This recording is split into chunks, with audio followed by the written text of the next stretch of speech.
Board से पहले बहुत बड़ा अचीवमेंट आपने एसएसबी क्रैक करके अचीव कर लिया है। First thing would be I would like someone to change the information of INSAS and AK-47. They are interchange in lunch. Sir वो इतने ज़्यादा सीरियस हो गए, उन्होंने मेरे को इतना प्रेशराइज किया, तो सर ने बोला summer mind it, I will go personally and check it.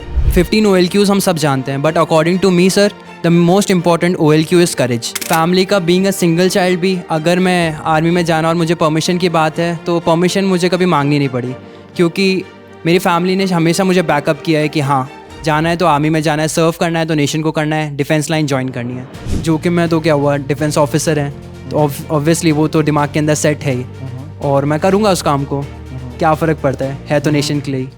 नमस्कार, Prince Education Hub Sikar Prince ND Academy से मैं ओंकार मूड। आज हमारे बीच एक ऐसा परिवार मौजूद है जिसकी कहानी को उसके सबसे छोटे बेटे ने बहुत दिलचस्प बना दिया है।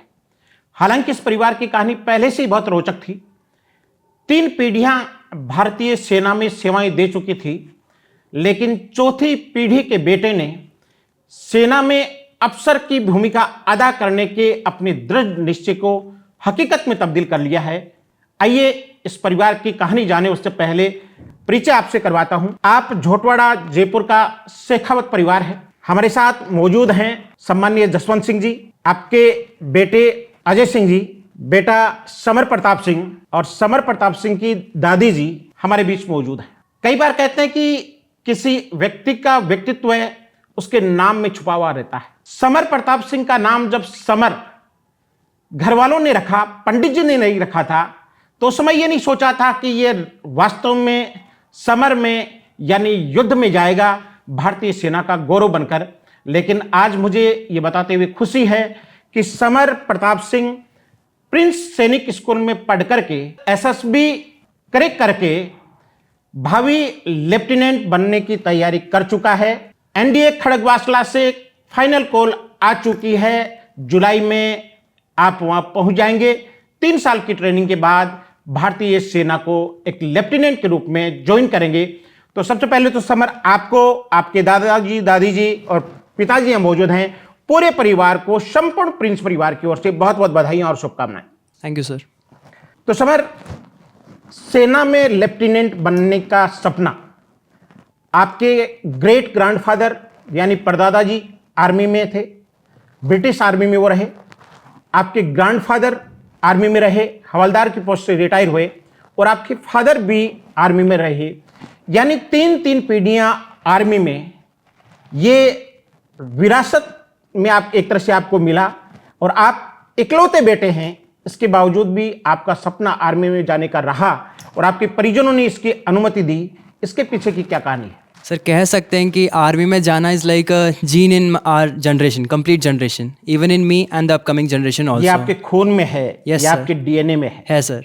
बिल्कुल सर फैमिली का बीइंग अ सिंगल चाइल्ड भी, अगर मैं आर्मी में जाना और मुझे परमिशन की बात है तो परमिशन मुझे कभी मांगनी नहीं पड़ी, क्योंकि मेरी फैमिली ने हमेशा मुझे बैकअप किया है कि हाँ जाना है तो आर्मी में जाना है, सर्व करना है तो नेशन को करना है, डिफेंस लाइन ज्वाइन करनी है, चाहे कुछ भी हो जाए। They all have been really very strong, बिल्कुल, कि कुछ भी हो जाए, एनी कंडीशन, कितना हार्ड वर्क करना पड़े, कितना डेडिकेशन दिखाना पड़े, कुछ भी हो जाए, you have to join defence. मेरी मॉम, मेरे पेरेंट्स, ग्रैंड पेरेंट्स सब बहुत सपोर्टिव थे इस चीज़ को लेकर। तो आप प्रिंस सैनिक स्कूल में फाउंडेशन बैच के विद्यार्थी रहे। 11th और 12th आपने यहाँ पढ़ा, ये नहीं कह करके मुझे ये कहना चाहिए कि पढ़ रहे हैं, क्योंकि अभी आपके 12th बोर्ड्स के एग्जाम होने बाकी हैं। यानी बोर्ड से पहले बहुत बड़ा अचीवमेंट आपने एसएसबी क्रैक करके अचीव कर लिया है। इस बारे में क्या कहना चाहेंगे? सर बहुत खुश हूँ कि हाँ फर्स्ट अटेम्प्ट में I made my SSB, because it is like a good opportunity for a candidate to join NDA that time and secure the complete your services for the nation and defense background. And thanks for the institute and like the hard work they showed in me, the energy and all those charisma that I had in my surroundings right here in the institute, it was really very supportive. Family से support starting में आया जब मैं working stages में था, like from class 1st to 10th, 11th 12th मैंने यहाँ से की। उस टाइम पे भी ब्रिगेडियर सर, कर्नल सर, सारे टीचर्स, इवन मेरे वार्डन सर, इन सब का बहुत बहुत ज़्यादा सपोर्ट था मेरे लिए। वो रोज़ चेक करते थे कि आप कैसा परफॉर्म कर रहे हो, कोई प्रॉब्लम तो नहीं है। सर वो चीज़ें बहुत मायने रखती हैं एक बच्चे के लिए जो अपना करियर डिफेंस में सिक्योर करना चाहता है, क्योंकि डिफरेंट कंडीशंस फेस करनी पड़ती हैं, ओवरऑल डेवलपमेंट इज नेसेसरी। और सर चाहे पढ़ाई की बात हो, क्योंकि SSB is not about studies, it is about your basic personality. तो उसमें भी हमारा मेंटली और फिजिकली दोनों जगह से ध्यान रखा जाता था। तो वो मेरा बहुत डीप थैंक्स है पूरे इंस्टीट्यूट को और सारे टीचर्स एंड स्टाफ मेंबर्स को। आपने एक सेंटेंस कहा कि SSB is not about study, it's all about complete personality. एक वर्ड आपके फील्ड में चलता है OLQ, ऑफिसर लाइक क्वालिटीज। आपके अकॉर्डिंग एक बच्चे को आर्मी में ऑफिसर बनने के लिए कौन कौन से OLQs होनी चाहिए, कौन कौन सी ऑफिसर लाइक क्वालिटीज होनी चाहिए अकॉर्डिंग? सर आर्मी की बात को थोड़ा वैसे रख के कि हाँ, ऑल ओवर फोर्सेस के अंदर अगर मैं OLQs की बात करूँ तो 15 OLQs हम सब जानते हैं, but according to me sir the most important OLQ is courage. क्योंकि सर स्टार्टिंग के स्टेजेस से लेके बर्थ से लेके जब तक आप परस्यू करते हो अपने करियर को, उसको अचीव करते हो, योर कंप्लीट आगे के स्टेजेस तक करेज इज मोस्ट इंपॉर्टेंट। अगर आपने कोई हाई एम सेट किया है, उसको अचीव करने के लिए भी करेज चाहिए, इवन उसको सेट करने के लिए भी करेज चाहिए, क्योंकि वो इतना ज्यादा हाई है, उसके लिए कितने हार्डवर्क लगेंगे, कितनी डेडिकेशन शो करनी पड़ेगी, कहाँ कहाँ परफॉर्म करना पड़ेगा, कितनी बार डाउनफॉल्स देखने पड़ेंगे। उनको अचीव करने के लिए, उनको सेटबैक करने के लिए, उनको वापस से नेक्स्ट टाइम जब अटेम्प्ट दो उनको ओवरकम करने, courage is very much important. अगर मैं एसएसबी की बात करूं, एसएसबी में कहाँ करेज काम आता है, तो वो हर एक मोमेंट पे होता है। आप स्टोरी लिख रहे हो, स्टोरी में आपको एक करेज चाहिए कि हाँ आपने जो दिमाग में सोचा है आप उसको पेपर पे आराम से प्रिंट कर सको, उसको लिख सको कि आपके दिमाग में चल क्या रहा है, विदाउट ये सोचे कि सामने वाला क्या सोचेगा। आप अपने खुद की पर्सनालिटी को रिफ्लेक्ट कर रहे हो उस पे, वो करेजियस है। आप जब नरेशन दे रहे हो अपना स्क्रीन इन के टाइम पे, आपके सामने ऑफिसर्स बैठे हैं, आप अपने आइडिया को खुद से बोल रहे हो, और वो भी एक इतने सारे कॉम्पिटिटेंट्स के साथ में, आपके अगल बगल में इतने सारे कॉम्पिटिटर्स होते हैं, वो भी करेजियस है सर। फिर इंटरव्यू होता है आपका, इंटरव्यू के अंदर अगर आप स्क्रीन इन हो जाते हो, वहां से एक कॉन्फिडेंस आप कैरी करके आते हो, उस कॉन्फिडेंस को कैरी करना, दैट इज ऑल्सो करेज। एक भी एक कॉन्फिडेंस को लो करने के लिए एक सिंगल मूवमेंट चाहिए होता है, लेकिन उसको बरकरार रखने के लिए बहुत ज्यादा हार्डवर्क चाहिए होता है। इंटरव्यू के अंदर आप उसको मेंटेन करके चल रहे हो, आप इंटरव्यूइंग ऑफिसर के सामने, जो कि प्रेसिडेंट हो सकता है, इंटरव्यूइंग ऑफिसर्स हो सकता है, यू नो कि they are very high rank officers, वो आपसे क्वेश्चन कर रहे हैं, तो even answering them with their satisfaction answers and all those that you provide them, that is courage. GTO के टाइम पे परफॉर्म कर रहे हो, अपने ग्रुप की हेल्प कर रहे हो, ग्रुप के सामने अपना पॉइंट रख रहे हो करेजियसली। वो ऑब्स्टिकल्स आ रहे हैं, अगर ग्रुप क्लियर नहीं कर पा रहा तो भी करेज लेना कि हाँ हम सॉल्व कर लेंगे इसको, चाहे कुछ भी हो। वो never giving attitude carry up करना, जैसे हमारे ब्रिगेडियर सर बोलते हैं, never never never give up, और वो चीज़ को दिमाग में रखना, that is courage and it is really very important. तो समर की बात का सार ये था कि करेज ही है जो आपको आपके करियर के क्लाइमैक्स तक लेकर के जाता है। समर एक बहुत अच्छा शेर है कि दृढ़ विश्वास, पक्का इरादा और दिलों को जीतने वाली मोहब्बत, जिहादी जिंदगानी में ये हैं मर्दों की शमशीरें। शमशीर तलवार को बोलते हैं और यही चीज़ आदमी को आगे लेकर के जाती है। मुझे नहीं मालूम बचपन में आपके घर वालों ने आपको लेकर के क्या प्लानिंग की होगी, लेकिन जैसा कि कहते हैं कि पूत के पांव पालने में ही दिख जाते हैं, मैं आपको एक पुराना वीडियो दिखाना चाहूंगा और आपकी याद ताजा करवाना चाहूंगा। जब आप एसएसबी के लिए रिकमेंड हुए थे, आपका सम्मान समारोह रखा गया था, आपको ध्यान में होगा उस सम्मान समारोह में आपने एक स्पीच दी थी, और जब आप बोल रहे थे तो मंच पर मैं और मेरे साथी राघवेंद्र राजावत सर थे, हमने आपस में चर्चा की कि ये बच्चा 101% एसएसबी का इंटरव्यू करेक्ट करेगा।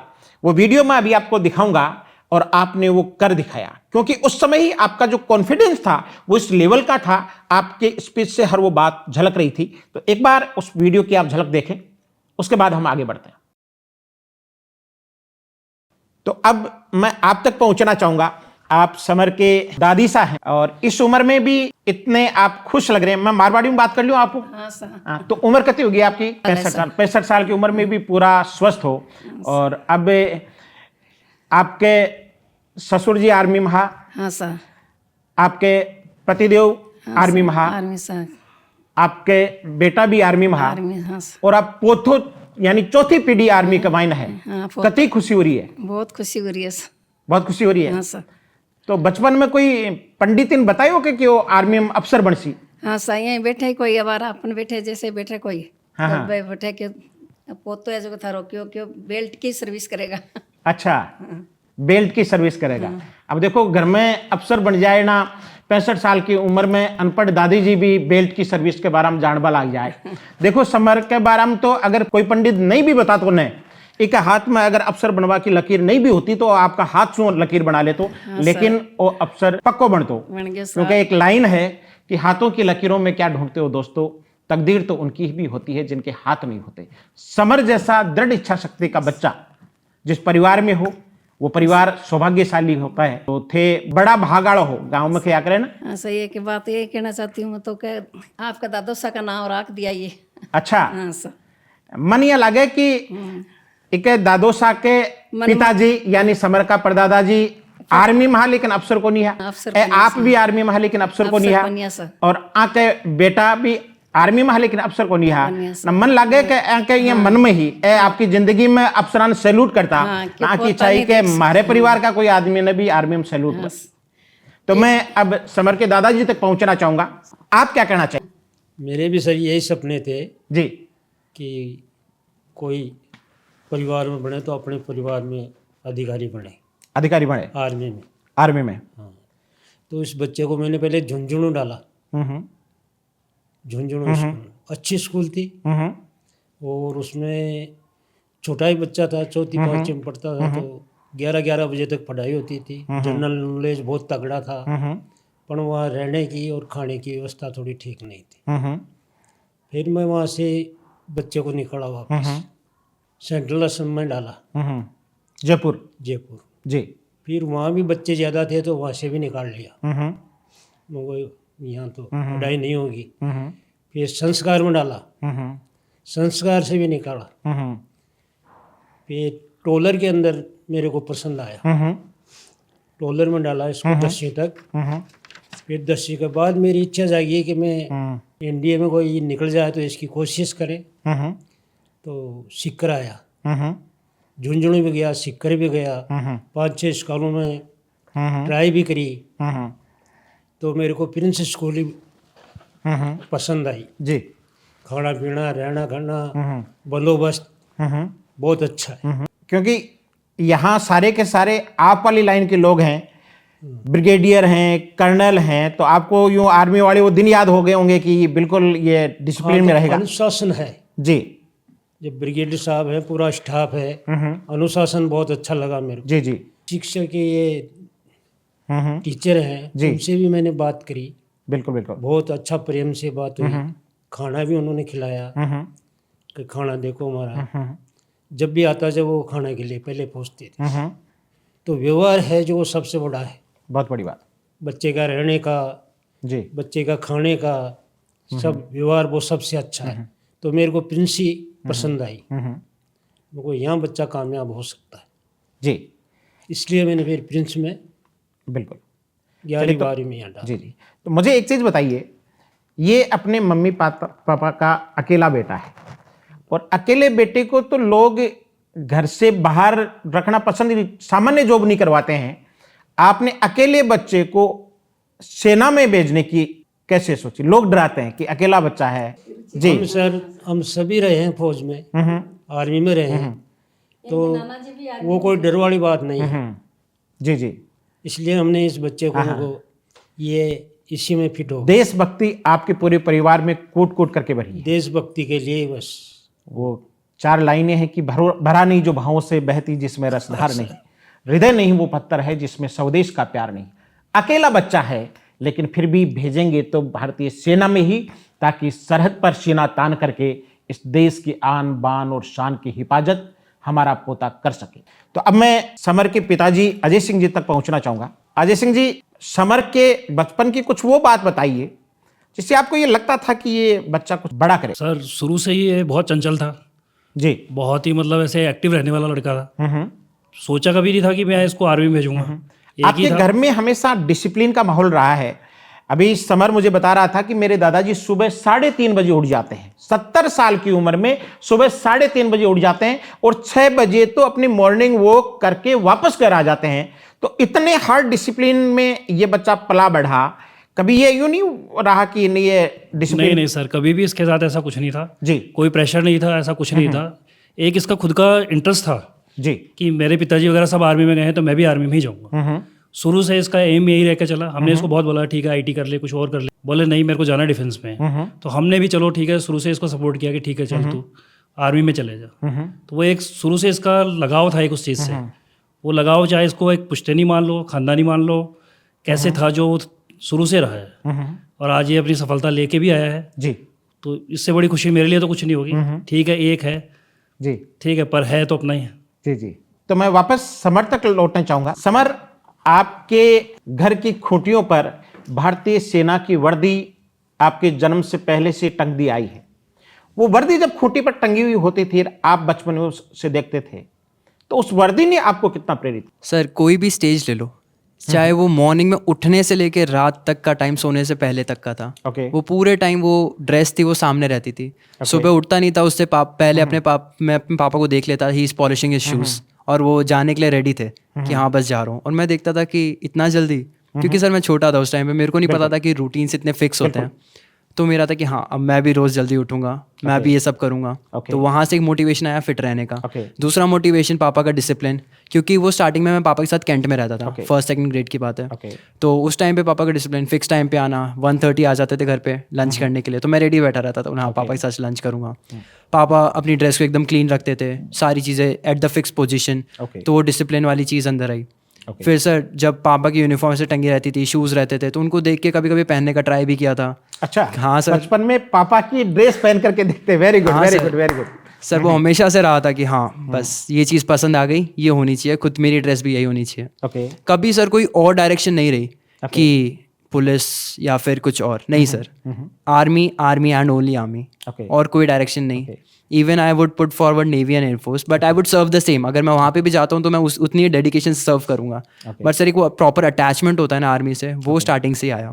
फिर वहीं से एम सेट होना चालू हो गया फर्स्ट सेकंड ग्रेड से, कि हाँ कोई कुछ भी बोलता था आर्मी ऑफिसर, दादू साहब से मिलने जाता था ऑफिसर बनना है। तो फिर वो आप अक्सर कहते थे मेरे दादाजी मेरे लिए पावर पंच रहे हैं।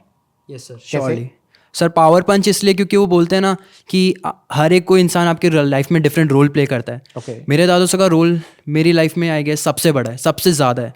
क्योंकि जितनी बार भी मैं थोड़ा उनके पास बैठता था तो वो मेरे को हमेशा यही चीज़ कहते थे कि जो भी है अपना बेस्ट देना है, चाहे कुछ भी हो, कभी हार नहीं माननी, कीप गिविंग योर बेस्ट।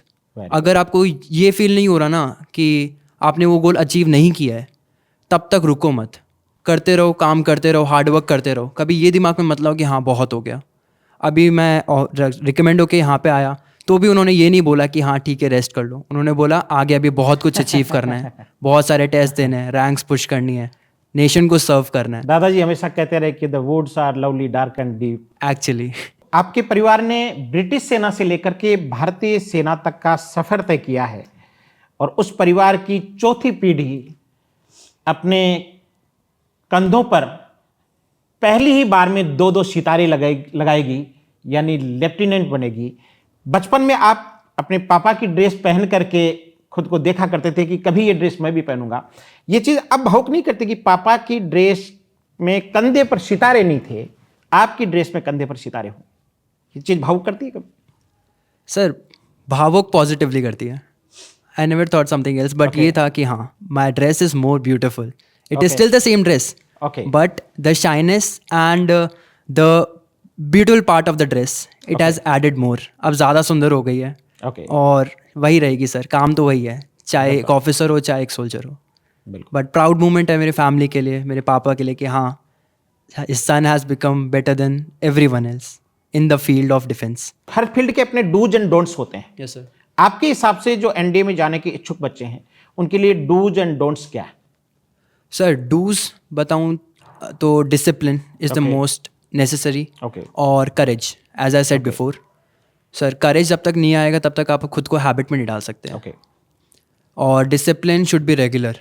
अगर आप डिसिप्लिन बनाते हो कि ठीक है मेरे को दिन में 5 से 6 घंटे पढ़ना है, और मैं उसमें 1-2 घंटे खेल लूँ, तो सर उसमें कोई बुराई नहीं है, लेकिन वो टाइम्स निकालना दैट इज़ इम्पॉर्टेंट। आप अगर 2 घंटे हैं तो 2 घंटे ही करो, उसको 2 घंटे 15 मिनट मत करो। 2 hours इज़ 2 hours फिक्स कि इतना ही खेलना है, लेकिन 6 hours पढ़ना है तो उतना ही पढ़ना है, और पढ़ना है कुछ भी करके, चाहे कंडीशंस आर वॉट एवर।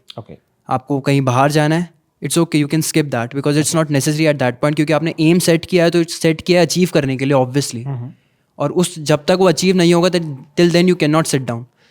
और एक बहुत इंपॉर्टेंट चीज़ है, अगर आपने कुछ अचीव कर लिया तो उसको कभी लेट गो मत करो। एक बार अचीव कर लिया, कैसे किया, अपना बेस्ट देके, तो उसको लेट गो मत करो कि उस टाइम पे बेस्ट दिया अब बेस्ट नहीं दोगे। Keep giving your best at each and every time. आपने पेपर में एक बार टॉप किया तो दूसरी बार भी टॉप करो, तीसरी बार भी करो, उसको कॉन्जिक्यूटिव रखो, कीप गिविंग योर बेस्ट जब तक आप अपना गोल अचीव ना कर लो। अचीव कर लिया तो सेट मोर हाई गोल्स, क्योंकि वही चीज़ आपको डेवलप करती है और वही चीज़ एक अच्छा इंसान बनने में हेल्प करती है। अब वो किसी भी फील्ड में हो सकता है सर। एक ह्यूमन के फील्ड में बेटर ह्यूमैनिटी, एक सक्सेसफुल पर्सन के फील्ड में कि हाँ गोल अचीव कर लिया, as an family member also कि फैमिली के लिए बहुत कुछ कर लिया, वो भी नहीं रुकना चाहिए। हर एक चीज़ एक अपर लेवल तक जा सकती है, वो कैपेबिलिटीज़ आपके अंदर है कि आप उसको ओवरकम कर सकते हो। Records are meant to be broken, और वही चीज़ कैरी फॉरवर्ड करना is the best thing that you can do in your life. आपको बहुत अच्छा इंसान बनाती है। और सर ये चीज़ मैंने यूपीएससी से सीखी है। UPSC is one of those platforms जो आपको हर एक तरह से डेवलप करती है। स्टार्टिंग के पीरियड्स में मेरी जनरल नॉलेज वीक थी, यूपीएससी में स्टेप इन किया, एनडी के लिए प्रिपरेशन स्टार्ट की, जनरल नॉलेज बहुत अच्छी डेवलप हो गई। फिर मैंने उसको रोका नहीं, बढ़ाता रहा, बुक्स पढ़ी और दूसरे प्लेटफॉर्म्स पे भी सर्च किया। मैं सोशल मीडिया पहले यूज़ नहीं करता था, फिर यूट्यूब आया कि ठीक है चीज़ें मैं सीख सकता हूँ यूट्यूब से भी, तो यूट्यूब पे भी स्टार्ट हुआ, पढ़ना स्टार्ट किया। Very good. समझ ने एक बहुत गहरी बात की कि मैंने सोशल मीडिया पहले यूज नहीं किया, लेकिन बाद में यूट्यूब का यूज किया। आज के दौर की जो जनरेशन वो सोशल मीडिया का मतलब फेसबुक, इंस्टा इन्हीं को मानती है, लेकिन रियल सोशल मीडिया मेरे ख्याल से यूट्यूब है जो आपको सिखाती है। तो Samar, what about don'ts? Dos आपने बता दिए इस फील्ड के, what about don'ts? Sir don'ts मैं सिर्फ वही कहूँगा, जो चीज़ आपको पता है कि वो आपको नेगेटिवली इम्पैक्ट कर रही है, जो आपको पता है अंदर से पता है कि नेगेटिवली इम्पैक्ट कर रही है, बस वो मत करो। अगर आपको लग रहा है आप फ्रेंड से बातें कर रहे हो लेकिन आपको गलत नहीं लग रहा, तो सर वो चीज़ गलत नहीं है, क्योंकि आप फ्रेंड से बात कर रहे हो, वो भी प्रोडक्टिव है। बातें करो, अच्छी बात करो, नॉलेजेबल बात करो जो आपको खुद हेल्प करे।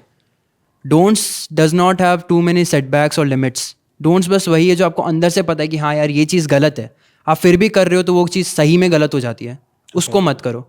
आपको जो चीज़ मन से लग रही है सही है कि हाँ मैं ये कर रहा हूँ अभी, ठीक है, कोई गलत बात नहीं है, कर लो। लेकिन जैसा मैंने पहले बोला कि आपने जो टाइम सेट कर रखा है अपनी चीज़ों के लिए, वो चीज़ पूरी करो फिर। डोंट्स वही होने चाहिए जो आपके डूज को इम्पैक्ट ना करे। Very good. That is one of the main important thing I would like to say. तो समर, आपसे बात करके ऐसा लग रहा है कि आपकी जो फिजिकल एज है उससे कहीं ज़्यादा आपकी मेंटल एज है। आदमी शारीरिक रूप से कम उम्र का हो सकता है, लेकिन मानसिक रूप से यूँ लगता है कि आप एक मैच्योर पर्सन हो और एक ऑफिसर की सी सारी क्वालिटीज़ आपकी बातों में झलक रही है। आपको पढ़ने का बहुत शौक है। हाँ सर। मुझे भी है। बुक्स खूब पढ़ते हो आप? हाँ सर, अच्छी बुक्स पढ़ता हूँ। तो रिसेंटली कौन सी बुक पढ़ी है? सर मैंने रिसेंटली एटॉमिक हैबिट्स कंप्लीट किया है। दुनिया के हर सक्सेसफुल पर्सन जिसको आज देखो जो पढ़ने का शौकीन है वो इसी बुक को पढ़ रहा है। तो क्या सीखा आपने एटॉमिक हैबिट्स बुक से? सर मैंने एक चीज़ सीखी है कि जो नॉर्मल लोग लाइफ में कोई चीज़ सोचते हैं, हर कोई कुछ ना कुछ बनने का सोचता है। बिल्कुल। कोई ना कोई गोल अपने सपनों में सेट करता है, सोने से पहले सेट करता है, उठने के बाद सेट करता है, लेकिन हर कोई अचीव नहीं कर पाता। उसका मेन रीज़न ये होता है कि वो जो मोटिवेशन होता है ना करने का, वो स्टार्टिंग के 2 से 3 दिन चलता है। लेकिन सर एटॉमिक हैबिट्स पढ़ने के बाद में मुझे वो जो होता है ना सर, एक स्पेशल की होती है, मैजिकल की होती है कि आप वो चीज़ कैसे कर सकते हो, मुझे वो की मिल गई। वो की है कि आप चीज़ों को डिवाइड करो, एक एक स्टेप लो, उसको एक एक स्टेप को हैबिट बनाओ। डायरेक्टली वो पर्टिकुलर चीज़ को हैबिट मत बनाओ। मैंने डायरी राइटिंग सोचा था कि हाँ मैं डायरी राइटिंग करूँगा। मैं पहले के 10 डेज मैंने कोशिश की लिखने की, बट मेरा सर रूटीन इतना टाइट था कि मैं बहुत ज़्यादा थक जाता था पूरे दिन में। बेड को टच करते ही within 5 minutes I use to get sleepy and then I use to sleep. But फिर जब मैंने बुक्स कंप्लीट, जो मेरी एटॉमिक हैबिट थी जेम्स क्लियर की, जो मैंने कंप्लीट की, उसके बाद में मैंने सोचा कि ठीक है I will follow this, I will follow his tips which he has given us. तो मैंने पहले बुक पढ़ना स्टार्ट किया, क्योंकि लिखना is on the book only. So फिर मैंने बुक पढ़ना स्टार्ट किया। मैं पहले के 5 मिनट बुक पढ़ता था, मैंने इसको 10 डेज, 12 डेज, 21 डेज तक फॉलो किया, because psychologist said that 21 days तक अगर आप किसी चीज़ को फॉलो करते हो तो वो हैबिट बन जाती है। मैंने 21 डेज तक रात को सोने से पहले 5 to 10 मिनट्स बुक पढ़ना स्टार्ट किया। फिर मैंने अपने जो मैं दिन में नोट पॉइंट्स को नोट करता हूँ कि मुझे क्या क्या करना है उठने के बाद सर 5 मिनट्स के लिए, कि क्या क्या करना है, आज का मेन रूटीन क्या है। मैं उसको रात को भी रिवाइज करता और टिक करता था कि हाँ मैंने क्या क्या कर लिया और क्या क्या स्किप हो गया। तो वो मेरी लिखने की हैबिट आ गई कि हाँ मैं लिख रहा हूँ। और फिर मैं नेक्स्ट डे का प्लान करता था कि नेक्स्ट डे जो मेरे काम आज स्किप हुए हैं मैं उसको कब कर सकता हूँ, वो मैं लिखता था। तो फिर थोड़े दिनों के बाद में मेरा रीडिंग और लिखना दोनों हैबिट बन गई। और फिर जब मैंने डायरी राइटिंग स्टार्ट की, and then it was really very simple for me. बिल्कुल मेरे को नींद नहीं आती थी। मैं एटलीस्ट बेड पे आने के बाद I extended myself to 30 minutes. Of course I can work for 30 minutes still after being tired also. So sir वो बुक बहुत हेल्प की थी। तो बहुत सही कहा समर आपने। ऐसा कहते हैं कि आदमी पहले आदतें बनाता है और वही आदतें बाद में उस आदमी को बनाती है। आपने एटॉमिक हैबिट्स पढ़ करके बहुत सारी अच्छी आदतें बनाई है। मैं एक सरप्राइज गिफ्ट आपके लिए लेकर के आया हूँ, चूँकि आप पढ़ने लिखने के शौकीन हैं। बुक है स्टीफन आर कवी की 7 habits of highly effective people, अति प्रभावकारी लोगों की 7 आदतें। आपने बहुत सारी अच्छी आदतें बना रखी है, लेकिन इन 7 आदतों को भी आप जिंदगी में उतारें ताकि आप एक अच्छे और गौरवशाली आर्मी ऑफिसर बन सकें। ये बुक आपके लिए है। तो समर 5 दिन एसएसबी का इंटरव्यू चलता है यस सर। और उसमें हर एंगल से वो आपको चेक करते हैं। रेमेडी का विज्ञापन आता है द कंप्लीट मैन, तो वो आप में एक कंप्लीट मैन खोजते हैं। एसएसबी के इंटरव्यू का कोई एक्सपीरियंस आप शेयर करें। Sir interview was like shocking, क्योंकि वो सिर्फ 25 मिनट्स के लिए लाइक किया था। मेरे जितने so short. Yes sir, very much short, 25 minutes. क्योंकि मेरे जो बाकी ग्रुप मेट्स थे उनका इंटरव्यू 1 आवर तक एक्सटेंड हुआ था। ओके, आपका कम इसलिए चला कि आपने बहुत अर्ली इंप्रेशन उनके ऊपर बना लिया होगा कि नहीं ये बच्चा कर सकता है। आई गेस सो सर, ये शायद यही था। और सर जो क्वेश्चंस वो पूछ रहे थे मैं उनको इजीली मेरे आंसर से सेटिस्फाई कर रहा था एक बार में। ओके। सर फर्स्ट क्वेश्चन जैसे ही मैंने एंटर किया तो उन्होंने मेरे को बोला कि Samar take your seat, and then उन्होंने मेरे से डायरेक्टली पूछ लिया कि Samar how much was your waiting time.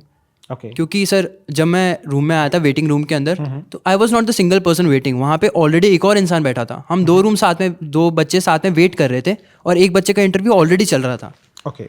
तो सर फिर मैंने अजम्पशन लगाया कि ठीक है, एक बच्चा इंटरव्यू चल रहा था, 15 मिनट्स बाद वो गया था। 15 मिनट जाने के बाद मेरा जो साथ में जो बैठा था जिसकी टर्न मेरे से पहले थी वो गया था। तो मैंने अजम्पशन 45 मिनट्स का लगाया, 15 मिनट्स उसके, 45 मिनट्स इसके। तो I almost waiting for 1 hour. तो मैंने उनको बोला sir I have been waiting for 1 hour. तो उन्होंने बोला अच्छा, तो फिर बताओ कि 1 घंटे से क्या कर रहे थे बैठे बैठे। तो सर मैंने नोटिस किया था कि दीवार पे बहुत सारी कोट्स लिखे हुए थे, एल्बर्ट आइंस्टाइन के, स्टीफन हॉकिंग्स के। Okay. तो मैंने उन बताया सर मैं कोट्स पढ़ रहा था। बोले कौन कौन से कोट्स पढ़े, उन्होंने मेरे से पूछ लिया। Okay. तो मैंने उनको कोट्स बताए। ओके। और फिर उन्होंने बोला अच्छा ओके। फिर उन्होंने सर स्टार्ट किया नॉर्मल क्वेश्चन से। तो मैंने उनको अपने बारे में बताया। तो सर वो बहुत ज़्यादा इंट्रोल हो गए मेरे सोशल लाइफ को लेके। Okay. उन्होंने मेरे से मेरे फ्रेंड्स के बारे में पूछा कि उनकी अच्छी हैबिट्स क्या हैं, और मेरे से कंपेयर करवा लिया ओके। कि सर वो चाह रहे थे कि कोई तो ऐसी नेगेटिव हैबिट निकले जो मेरे को इम्पैक्ट करे। बट सर आई गेस ऐसी कोई हैबिट है नहीं मेरे दोस्तों, मेरे सारे दोस्त ही बहुत ज़्यादा अच्छे हैं। Very good. और सर बात वही होती शायद है। आप इतने अच्छे हो, क्योंकि आदमी अपने इर्द गिर्द रहने वाले 5 आदमियों का एवरेज होता है, औसत होता है, जिन 5 लोगों के बीच वो रहता है। B continue. और सर वो मतलब होता है ना कि you just have to look the good qualities in them. Okay. क्योंकि ऐसा कोई नहीं है कि सर हर कोई परफेक्ट हो। सब कोई भी परफेक्ट नहीं होता, सबके अंदर कोई ना कोई फॉल्ट्स होते हैं। ओके। बट वो विजन होता है कि हाँ आप क्या अच्छी चीज़ें देखते हो। World is not good. Yes sir, not bad, it is just the way you look to the world. Very good. तो सर फिर इन सब पे बात हुई एंड सडनली स्विच्ड ओवर कि समर आप एनडीए प्रिंस एनडीए से हो, एनडीए कैंपस है आपका पूरा, तो आपके और भी दोस्त एनडीए देने आए होंगे यहाँ पे। प्रिंस की चर्चा भी वहाँ। हाँ सर बहुत ज़्यादा। SSB इंटरव्यू हाँ में सर चली। उन्होंने बहुत ज़्यादा ग्राइंड किया था मेरे को प्रिंस के ऊपर, हॉस्टल्स की लिविंग के ऊपर। अच्छा। तो सर उन्होंने मेरे से पूछा कि और कौन कौन आपके दोस्त यहाँ पे इंटरव्यू देने आए। तो मैंने उनको बताया कि मेरे 5 दोस्त हैं जो कि इंटरव्यू देने आए हैं। तो उन्होंने तो स्वप्नी में एक इंस्टीट्यूट से 5 फ्रेंड्स। सर वो 5 तो उनको बहुत ज़्यादा शॉक कर दिया था। उसके बाद उन्होंने पेन उठा लिया, उन्होंने मेरे से पूछा अच्छा। कि समर इन 5 में से ज़्यादा वैल्यूएबल कौन है। तो सर मैंने 2 सेकंड के लिए सोचा कि ऐसे कैसे बता दूं कि ज़्यादा वैल्यूएबल कौन है। किसी ना किसी के लिए नेगेटिव हो सकता है, जिसका मैं नाम लेता उसके लिए ज़्यादा पॉजिटिव हो जाता कि ठीक है उसका नाम लिया वो ज़्यादा वैल्यूएबल है, लेकिन जिसका नहीं लेता सर उसके लिए नेगेटिव हो जाता। और सर मुझे नहीं लगता मेरा जो भी दोस्त वहाँ पे गया था वो वैल्यूएबल नहीं था। बहुत ज़्यादा अच्छे हैं सर, बहुत ज़्यादा।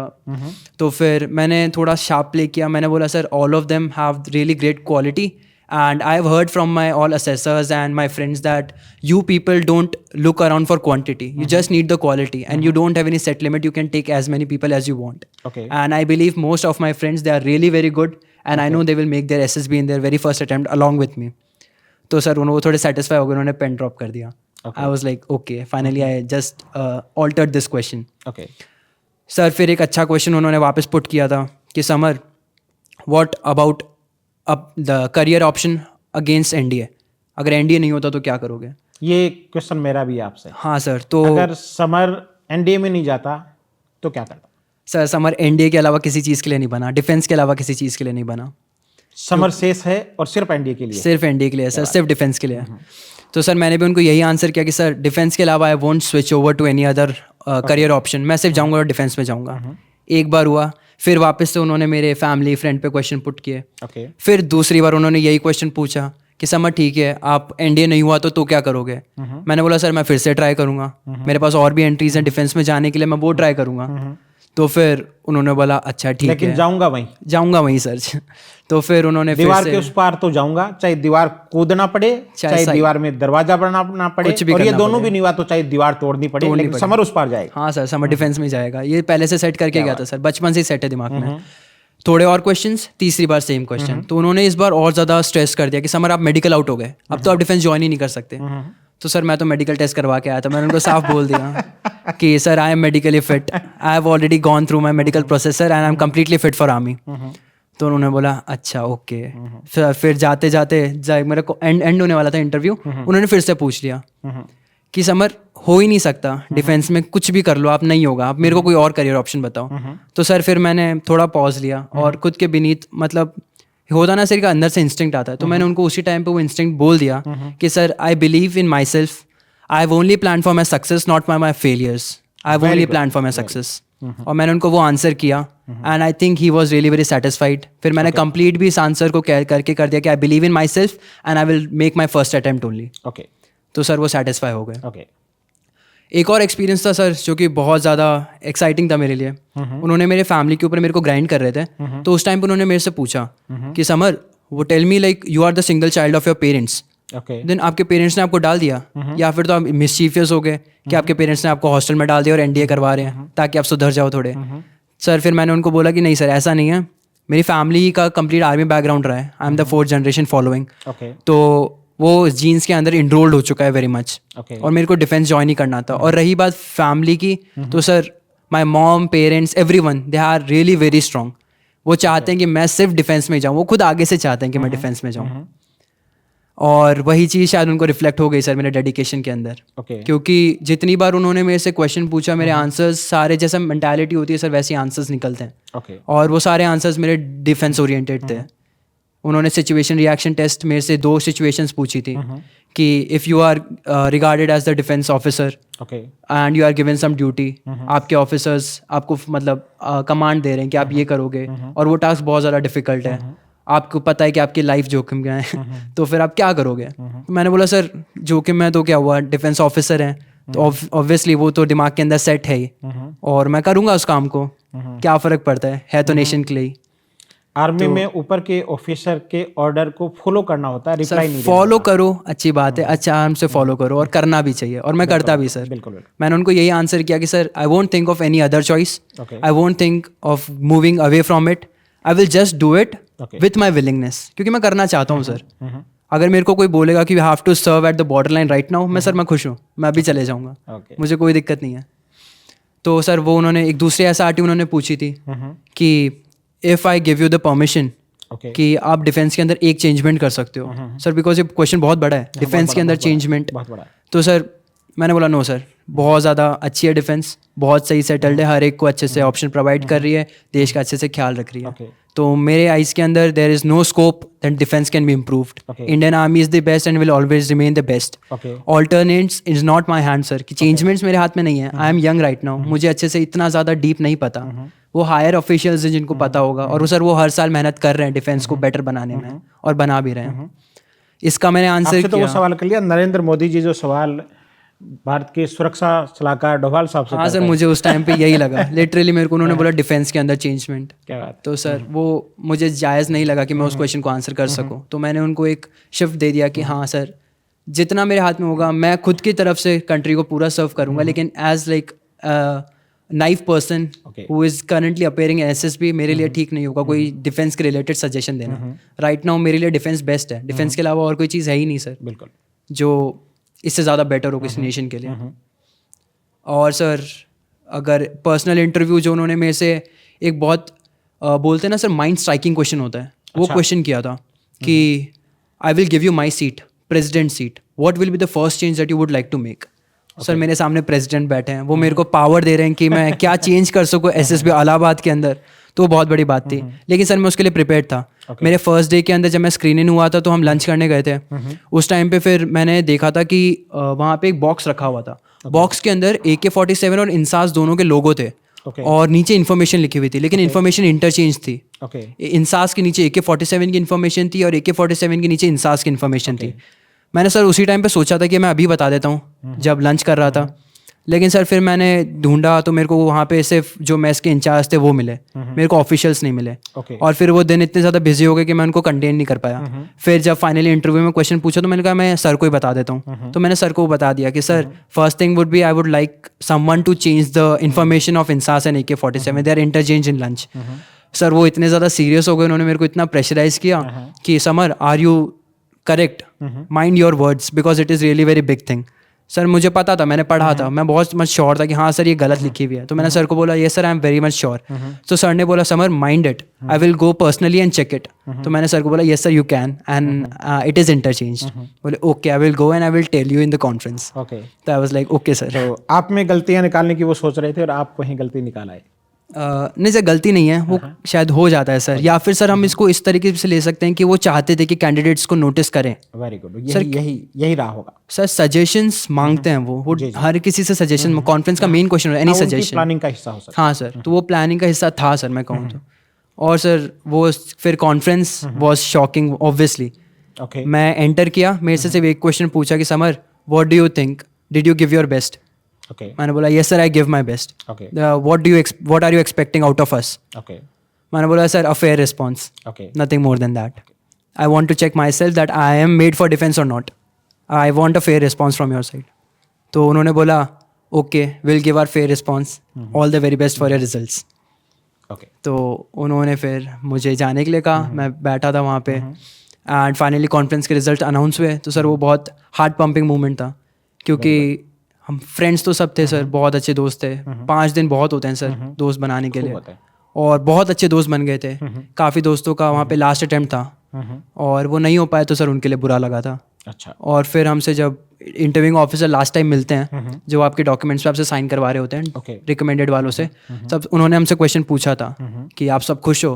तो सर मैंने बहुत क्लियरली रिप्लाई दिया था कि सर सेटिस्फाई हूँ, कि हाँ खुद की मेहनत से सेटिस्फाई हूँ, बट खुश नहीं हूँ। तो उन्होंने मेरे से पूछा था लास्ट मोमेंट पे कि खुश क्यों नहीं हो? तो मैंने उनको बताया था कि सर मेरे सारे दोस्तों का नहीं हुआ जो कि मुझे लगते थे कि हाँ दे वर केपेबल। तो सर वो उन्होंने मेरे को पीठ पे पैक किया था कि वेरी गुड। तो फिर वो मूवमेंट अच्छा था सर। यही तो पशु प्रवृत्ति है कि मनुष्य आप ही चरे। इंसान वो है जो इंसान के लिए कुछ करे, इंसान के लिए मरे। दूसरों के लिए इतनी अच्छी भावना, ये भी आपकी पर्सनैलिटी का एक बहुत बड़ा पार्ट है। आपके पूरे परिवार को एक बार फिर से संपूर्ण प्रिंस परिवार की ओर से बहुत बहुत बधाइयाँ। अच्छा लगा आपसे मिल करके, और मैं कभी जयपुर आया तो आपके पास चाय पीने आऊँगा। समर की तरह एक इंटरव्यू आपका भी करूँगा कि मुझे इतने एक्टिव और डायनामिक लोगों से मिलना अच्छा लगता है। थैंक यू, बहुत बहुत शुक्रिया। Thank you sir.